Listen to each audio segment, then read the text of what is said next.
আমাদের এই elite mix বেরিটা খাওয়ার পরে আপনি কি কি উপকার পাইছেন?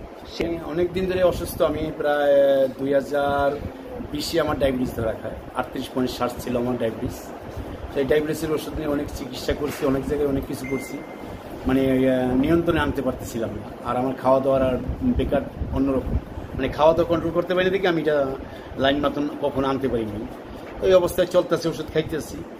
এরপর আমার প্রস্রাবের রাস্তাতে ব্লাড যেত। সেই জন্য আমি অনেক মাস ঘরে বসে থাকতাম। সেটার থেকে আল্লাহর মতো এখন এই ওষুধটা খাওয়া সুস্থ। ডায়াবেটিসটা আমার কন্ট্রোলে আছে এবং আমার পিত্তথলিতে পাথর ছিল 22 পয়েন্ট। তা বলছে 22 পয়েন্টে অপারেশন হবে না, আপনার এটা ওষুধ খাইলে চলে যাবে। তো ইবনে সিনা থেকে ওষুধ দিয়েছিল, ওটা খাইতেছিলাম, মানে কোনো একটা রেজাল্ট পাইনি। আমি কয়েকবার ট্রিটমেন্ট করছি, কয়েকবার আলট্রাসোনোগ্রাম করেই আমি এটা রেজাল্ট পাইনি। কিন্তু আমি আপনাদের এই প্রোগ্রামটা খাওয়ার পরে আমি অনেকটাই ব্যথাটা এবং ওই আগের থেকে সুস্থতা অনেক কিছু উপভোগ করি। এবং শরীরের ভিতরে যে একটা এনার্জি, আমি যে সকালে ফজরের পরের থেকে বাইরে রাত 12টা একটা ঢুকি, এতে আমার কোনো ক্লান্তি আসে না আমার শরীরে। আর আগে আমি 2 ঘন্টাও বাসায় বাইরে থাকতে পারতাম না। এই যে আর সাক্ষী, আমি বাসায় মানে আইলে কখন বাসায় যাব, আমি সারাক্ষণে রেস্টেই থাকতাম, এই হলো অবস্থা থাকতাম। এখন মোটামুটি আমি বাইরেতে আমার কোনো দ্বিধাবোধ পাই না। আমার ছেলে মেয়েরাও এখন আল্লাহর মধ্যে বাইরে বেলা টেনশন থাকে না। আগেটা টেনশন থাকতো, আপু কোথায় কী হয়ে যেত।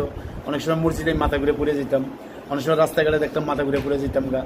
এরকম দুর্ঘটনা আমার কয়েকবারই ঘটছে জীবনে। এখন মানে আল্লাহর কাছে শুকরিয়া করি যে 5 ওয়াক্ত নামাজ সত্যি কথা আপনারা দোয়া করি। আর যেদিন আপনারা যেদিন আপনারা 3 ভাই প্রোগ্রাম করলেন, উদ্বোধন করলেন, ওই দিন তো আমি ছিলাম উপস্থিত। আপনাদের কথাবার্তা শুনা, ব্যবহার আচরণ এবং কাজে কর্মের সাথে দেখিয়া আমার ভালো লাগলো। যে জীবনে তো কম কামাইলাম না পয়সা, অনেক কোম্পানিতে গেলাম, অনেক পয়সায় কামাইলাম। কিন্তু আপনাদের মতন লোকের সাথে যাইকে যদি আমি নিজে সুস্থ থাকতে পারি, ভালো কিছু করতে পারি আগামীতে, এটাই আমি মনে করি আল্লাহর কাছে লাখ লাখ শুকরিয়া। এই অনুযায়ী আমি আল্লাহর মতো আপনাদের সাথে আসি এবং যতদিন বেঁচে থাকবো এটার সাথে থাকবো। কে থাকবে না থাকবে, কে আসবে না আসবে তাদের ব্যক্তিগত, আমি আছি, আমি থাকবো ইনশাআল্লাহ। ধন্যবাদ।